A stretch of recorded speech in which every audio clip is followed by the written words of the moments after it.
नमस्कार दोस्तों। आज हम इस वीडियो में इंडिया की पूरी ही एंशियंट हिस्ट्री कवर करने वाले हैं। पैलियोलिथिक एज से लेकर के हर्षवर्धन तक, अशोक से लेकर के विक्रमादित्य तक। आज हम इसमें पूरी ही एंशियंट हिस्ट्री कवर करेंगे। तो सबसे पहले स्टार्ट करते हैं पैलियोलिथिक एज से। पैलियोलिथिक एज एक ऐसा समय जब इंसान सिर्फ घूमते थे, शिकार करते थे और इन्हें आग जलानी आती थी, लेकिन उसका यूज नहीं आता था। इन्हें पता नहीं था कि आग जलाने से होता क्या है। तो फिर जो ये समय था, ये माना जाता है 25 लाख बीसीई से 12,000 बीसी। इसके बाद आता है मीजोलिथिक लिथिक एज।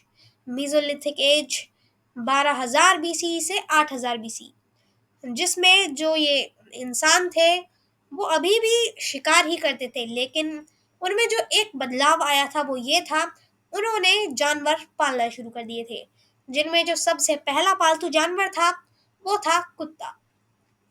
इसके बाद आता है न्यूलिथिक एज। एक ऐसा टाइम था जिसने बहुत ही ज्यादा चेंज देखे। ये 8,000 बीसीई से 1,400 बीसी तक माना जाता है। इसमें जो लोग थे उन्होंने फार्मिंग शुरू कर दी, और फार्मिंग शुरू करेंगे तो फिर उन्हें कहीं सेटल होना पड़ेगा। और क्योंकि हम कभी अपना खेत छोड़कर नहीं जा सकते कहीं और, तो इसीलिए उन्होंने घर बनाना स्टार्ट किए, और यहाँ से शुरू हुई सिविलाइजेशंस। सिविलाइजेशंस अलग अलग दुनिया के कोनों में थी, और इसीलिए उन्हें करनी थी ट्रेडिंग। ट्रेडिंग करने के लिए उन्हें एक जगह से दूसरी जगह सामान लेके जाना पड़ता था, और उस सामान को लेके जाने के लिए उन्हें कोई ऐसी चीज चाहिए थी जो कि आराम से उस चीज जो हम लेके जा रहे हैं ट्रेड करने के लिए वहां तक पहुंचा सके। तो उसके लिए उन्होंने बनाए पहिए। पहिए की मदद से वे एक जगह से दूसरी जगह किसी भी चीज को आसानी से लेकर जा सकते थे। इसके अलावा इसी टाइम पर जो आग होती है उसको जलाना इन लोगों ने सीखा। इसके अलावा इन्होंने बहुत से इन्वेंशंस किए। इस पर हम एक वीडियो बना चुके हैं कि एंशियंट सिविलाइजेशंस ने क्या क्या इन्वेंशंस किए थे, आप जाकर देख सकते हैं। तो अभी हम देखते हैं इस समय पर जो सिविलाइजेशंस बनी थी उनमें से एक सिविलाइजेशन जो इंडिया में बनी थी, इंडस वैली सिविलाइजेशन, उसके बारे में। तो जो हमारी इंडस वैली सिविलाइजेशन है ये बहुत बड़ी थी। मेरठ यानी कि उत्तर प्रदेश से लेकर के सिंध तक, जम्मू कश्मीर से लेकर के महाराष्ट्र तक, यहाँ तक कि अफगानिस्तान में भी ये फैली हुई थी। इसके जो एक्सट्रीम पॉइंट्स माने जाते हैं उनमें नॉर्दर्न पॉइंट जो है वो है मांडा। जो ईस्टर्न पॉइंट है वो माना जाता है आलमगीरपुर। सदर्न पॉइंट जो है वो दैमाबाद। और जो हमारा वेस्टर्न पॉइंट है वो सूत कागेन डोर माना जाता है। और इनकी जगहें कुछ ऐसी हैं, मांडा जम्मू कश्मीर में है, आलमगीरपुर यानी कि मेरठ में जो है वो उत्तर प्रदेश में है, और जो नीचे हमारा दैमाबाद है वो हो गया महाराष्ट्र में, और जो लास्ट सूत का गेंदोर वो पाकिस्तान में है। इसके अलावा इसमें कई मेजर सिटीज थी, जिनमें से जो सबसे ज्यादा मेजर 4 सिटीज हैं उनके नाम कुछ इस प्रकार हैं। एक तो है हड़प्पा जो कि पंजाब में स्थित है, पाकिस्तान के पंजाब में, और ये सबसे पहली जगह थी जो कि एक्सकेवेट की गई इंडस वैली सिविलाइजेशन में। एक है मोहनजोदड़ो। मोहनजोदड़ो इसकी कैपिटल मानी जाती है क्योंकि यहाँ पर जो डेवलप चीज थी वो ज्यादा थी। इसके अलावा धोलवीरा और लोथल भी इसमें इंपॉर्टेंट सिटीज है। लोथल इसीलिए इंपॉर्टेंट है क्योंकि यहाँ पर एक पोर्ट पाया गया है जो कि ट्रेड को आसान बनाता था। इसके अलावा यहाँ पर जो इस पूरी सिविलाइजेशन के बारे में मिस्टीरियस है वो 2 बातें हैं। एक तो कि ये खत्म कैसे हुई, सिविलाइजेशन का एंड कैसे हुआ, और दूसरा जो ये लिखते थे वो किस भाषा में लिखते थे, उसका मीनिंग क्या है। ये 2 चीजें सबसे ज्यादा मिस्टीरियस रही हैं। तो फिर हम पहले बात करते हैं इसका एंड कैसे हुआ, उस पे क्या बनाए गए हैं कि क्या हो सकता है, क्या सोचा गया है, उसके बारे में हम पहले बात करते हैं। एक चीज जो कि बोली जाती है वो है सरस्वती नदी का सूखना।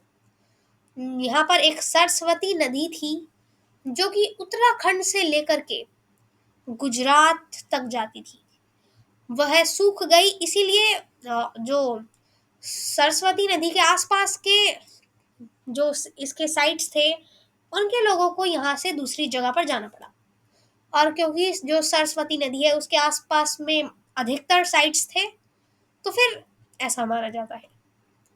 इसके अलावा यहाँ पर एक रीजन बताया जाता है ड्रॉट को, यानी कि सूखा पड़ जाना।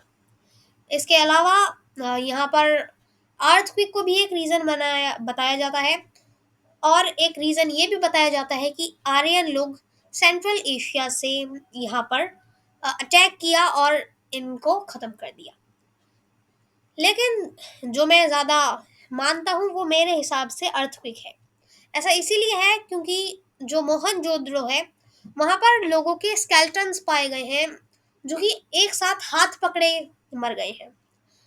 तो फिर इससे पता चलता है कि वो लोग डरे हुए थे और दोनों की मृत्यु हुई एक साथ हुई है, क्योंकि अगर उनकी अलग समय पर होती तो फिर उनके हाथ जुड़े नहीं होते। यानी कि एक दूसरे के हाथ उन्होंने पकड़े नहीं होते।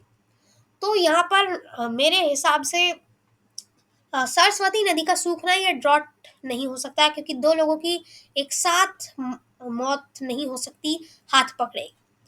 बहुत रेयर ही हो सकता है ऐसा अगर हुआ होगा।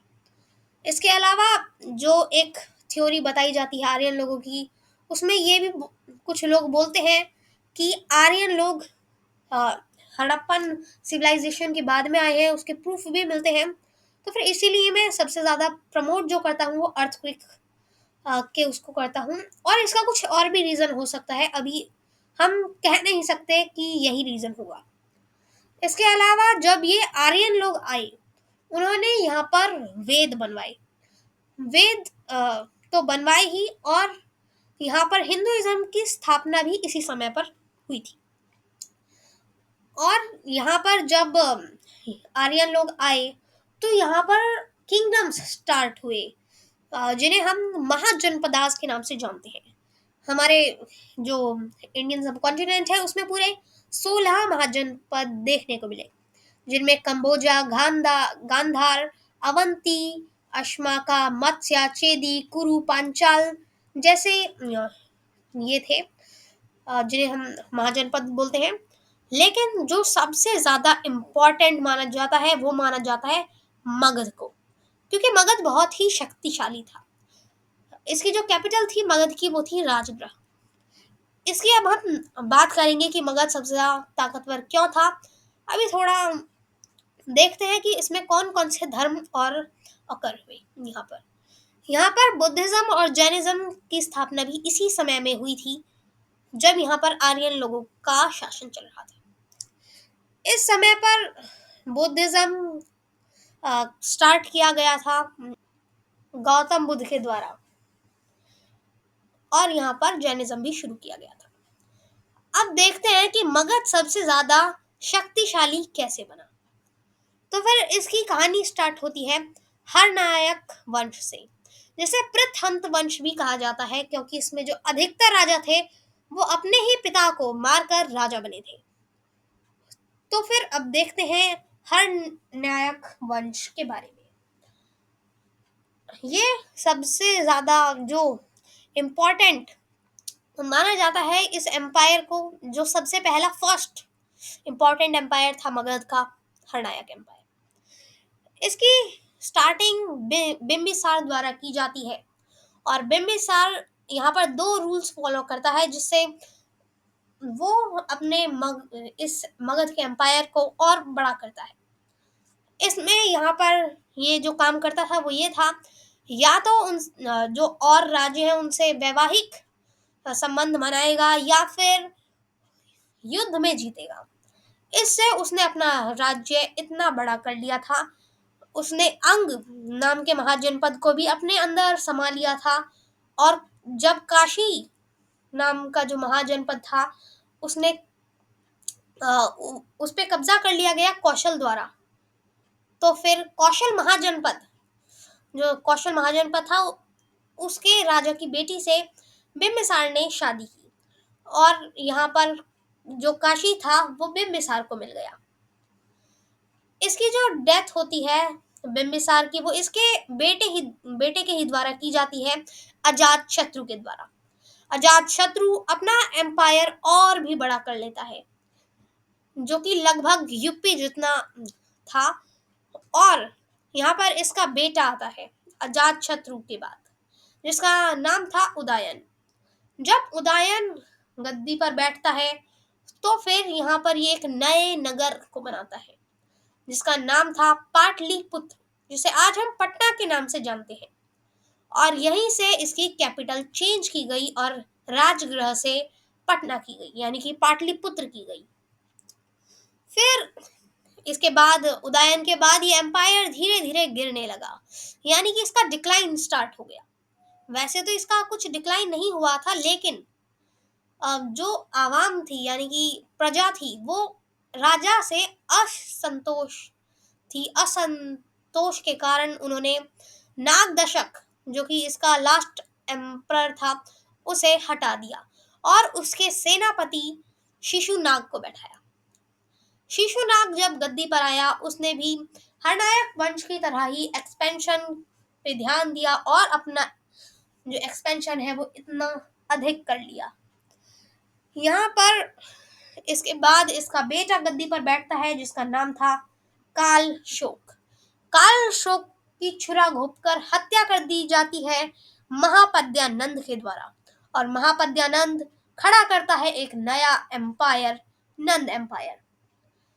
और यहाँ पर ये फिर से ही वही काम करता है, औरों की टेरिटरीज पे कब्जा करने का और अपना एम्पायर बढ़ाता है। इसके बाद जो अगला राजा आता है वो था धनानंद।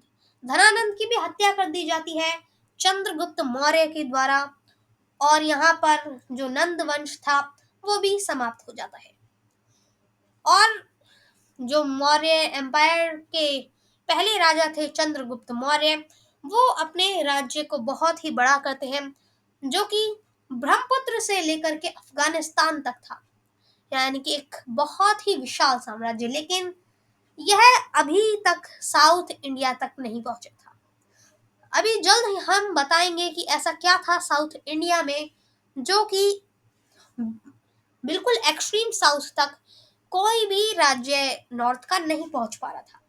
इससे पहले अभी हम यहाँ पे आगे की कहानी देखते हैं।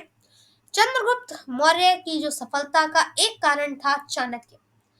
चाणक्य उनके गुरु थे, जिन्होंने उन्हें शिक्षा दी थी, और उन्होंने ही नंद एम्पायर को खत्म करने में चंद्रगुप्त मौर्य की मदद की थी। इसके बाद यहाँ पर चंद्रगुप्त मौर्य जैनिज्म अपना लेते हैं और कर्नाटका में चले जाते हैं, और बिंदुसार यहाँ पर अपना राज्य करते हैं, अपना राजकाज करते हैं, और दक्कन में भी पहुंचा देते हैं मौर्यन एम्पायर। यानी कि जो महाराष्ट्र के आसपास का एरिया था वहां पर भी अब मौर्यन एम्पायर का कब्जा था। लेकिन एक जगह अभी भी खाली थी, जो कि थी उड़ीसा, जिसे हम जानते हैं कलिंग के नाम से हिस्ट्री में। यहाँ पर चंद्रगुप्त मौर्य के बाद एक और जाना माना जो शासक मौर्यन एम्पायर का आता है, यानी कि बिंदुसार का बेटा, वो था अशोक। अशोक पहले तो बहुत ही क्रूर राजा थे, लेकिन इनमें परिवर्तन तब हुआ जब इन्होंने कलिंग में अपना एक्सपेंशन किया। कलिंग को कब्जा करते समय वहां पर कई लोगों की मौत हुई, करीब 1 लाख लोगों की मौत। ये देखकर इन्हें बहुत ही दुख हुआ और इन्होंने बुद्धिज्म अपनाया, और इसके बाद इन्होंने धर्म की नीति अपनाई और अपने जो इनका राज्य था उसमें सुख भर दिया। इनके शासनकाल में शुरुआत में तो लोग बहुत दुखी थे, लेकिन अंत में इन्होंने अपने राज्य को सुख से भर दिया था। माना जाता है कि जब अशोक अपनी गद्दी पर बैठे थे तो उन्होंने अपने 99 भाइयों की हत्या कर दी थी। इसीलिए उन्हें शुरू में बहुत ही क्रूर माना जाता है। साथ ही में इन्होंने एक अशोक हेल भी बनवाया था, जिसमें जो अ, अ, अपराधी होते थे उन्हें सजाएं दी जाती थी। बहुत ही ज्यादा निर्दयी राजा थे ये शुरू में, लेकिन जब कलिंग का वॉर हुआ, इनमें एक सही में परिवर्तन देखने को मिला। लेकिन जब अशोक का देहांत होता है, तो मौर्यन एम्पायर एक बहुत ही रैपिड स्पीड से गिर जाता है। यहाँ पर एक्सपेंशन तो छोड़िए, इनका खुद का ही राज्य कम होता जाता है। और यहाँ पर फिर एक राजा आते हैं, जिन्हें हम जानते हैं अ, बृहद रथ नाम से। जब बृहद रथ नाम के राजा आते हैं गद्दी पर, तो फिर उन्हें मार दिया जाता है पुष्यमित्र शुंग द्वारा। पुष्यमित्र शुंग के आने तक मौर्यन एम्पायर इतना छोटा हो गया था, जो आप इस ब्लू कलर में देख रहे हैं। लेकिन पुष्यमित्र शुंग ने नॉर्थवर्ड एक्सपेंशन किया और इस एरिया को भी अपने अ, अपने एम्पायर में जोड़ लिया। लेकिन ये एम्पायर भी ज़्यादा समय टिक नहीं पाया और इसको रिप्लेस किया कन्व एम्पायर ने। कन्व एम्पायर इससे भी छोटा हो गया था, यानी कि बोला जाए तो फिर असलियत में मौर्यन एम्पायर तक ही इसका एक्सपेंशन था मगध का। लेकिन जब यहाँ पर मौर्यन एम्पायर का डिक्लाइन हुआ, तब से ही पूरा मगध का डिक्लाइन होना स्टार्ट हो गया था। यहाँ पर जो कन्व के अंतिम शासक थे, उन्हें सिमुख नाम के एक ब्राह्मण द्वारा मार दिया गया, जो कि बाद में आंध्र सतवाहन नाम का एक एम्पायर खड़ा करते हैं। आंध्र सतवाहन एम्पायर की बात हम बाद में करेंगे, लेकिन पहले जानते हैं कि अब तक कोई भी इंडिया के एक्सट्रीम साउथ तक क्यों नहीं पहुंच पाया था। ऐसा क्या था साउथ में, जो कि कोई भी एम्पायर इंडिया के बिल्कुल लास्ट तक, यानी कि तमिलनाडु केरल वाले एरिया को नहीं जीत पा रहा था। तो उसका रीजन था चेरा, चोल और पांड्यास। इनके बीच में एक जंग चलती ही रही, और जिसमें लास्ट में जाकर चोल एम्पायर जीता। चोल एम्पायर यहाँ पर रिकॉर्ड्स तोड़ देता है और सबसे ज्यादा टाइम में शासन करने वाला एम्पायर बन जाता है। ये सिर्फ एंशियंट हिस्ट्री में ही नहीं, इसका नाम दर्ज मेडिवियल हिस्ट्री में भी है। यानी कि इस एम्पायर ने बहुत ही समय तक शासन किया। इसने बाद में श्रीलंका और यहाँ तक कि जो इंडोनेशिया मलेशिया वाले एरियाज हैं, उन पर भी कब्जा कर लिया। और अब हम देखते हैं कि नॉर्थ में क्या चल रहा था।